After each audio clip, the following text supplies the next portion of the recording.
Hi! Kamusta? Ayun, so may nagtanong po kasi sa akin kung kumikita daw ba ako sa pagbablog ko. Siyempre, hindi naman ako magsisinungaling. Yes, kumikita po ako. Kasi dati po ay, nag-start ako dati noon ay 2020 sa YouTube. Wala pang Reels noon. So 2020, dun ako nagsimula sa YouTube.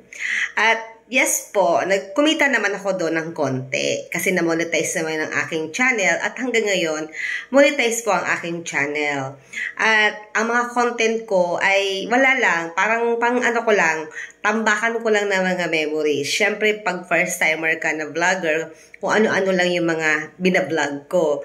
At karamihan doon, mga Dear Diary ko lang, mga story ng buhay ko. At kahit walang kwenta, binablog ko siya. So, ayun, yung mga walang kwentang video ko na yon ay na-monetize naman. Kaya, thankful ako. Kaya, kung ang sasagot ko po ay yes, kumita naman po ang aking channel. At marami naman din kasi nag-support sa akin. Kasi halo-halo yung content ko doon. Nagla-livestream din ako. At maraming tumutulong na mga kapwa YouTuber at mga vlogger. At yun na nga. Pero ngayon ay huminto po tayo sa ating paggawa ng mga content na mga walang kwenta. Kaya ngayon, ang binablog ko naman ngayon ay yung mga nangyayari at yung mga activity ko naman ngayon sa faith. Ayan. Kaya binablog ko, nag-vlog po ako ngayon kasi ayaw kong isipin ng mga tao, lalo na yung mga bago kong friends, lalo yung mga taga-simbahan, yung mga bago akong friends na vlog ako ng vlog. So, baka isipin nila ay pinagkakakitaan ko to. So, yun po talaga, dati pa, mahilig talaga ako mag-vlog. Mahilig talaga ako mag-video. Ayan, kahit nga mga walang kwenta ay binivideo ko. So, ano pa kaya ito na may kwenta at about kay Lord na hindi ko i-video. Kaya, super proud ako na binibidyo ko yung mga nangyayaring activity na nangyayari sa buhay ko. Kasi documentary ko din yun para sa sarili ko. Nag-create ako ng memories. So, yun lang pa talaga ang purpose ko, no? Sinesave ko yung mga memories na nangyayari sa buhay ko. Kaya, hindi ako after sa kikitain ko sa pagbablog ko. Gusto ko lang i-save yung mga moments, yung mga memories kung ano yung nangyayari sa akin. Kaya sa ngayon, hindi ko masasabi na malaki ang kita ko. Konti lang at wala naman nanonood. Manood kayo para kumita.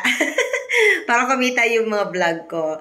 At hindi naman ako talaga after sa kikitain ko. Siyempre masaya lang ako na sinesave ko yung mga memories ko. At syempre, gusto ko rin yung may manonood. Kasi ang purpose ko naman doon, ang goal ko ay marami makakita, maraming ma-inform, at ma-inspired. So, yun lang. So, yung kitaan, bonus na lang yan. Ang importante, nakakapag-spread tayo ng information at nakakapag-inspire tayo. Lalo na sa mga Katoliko.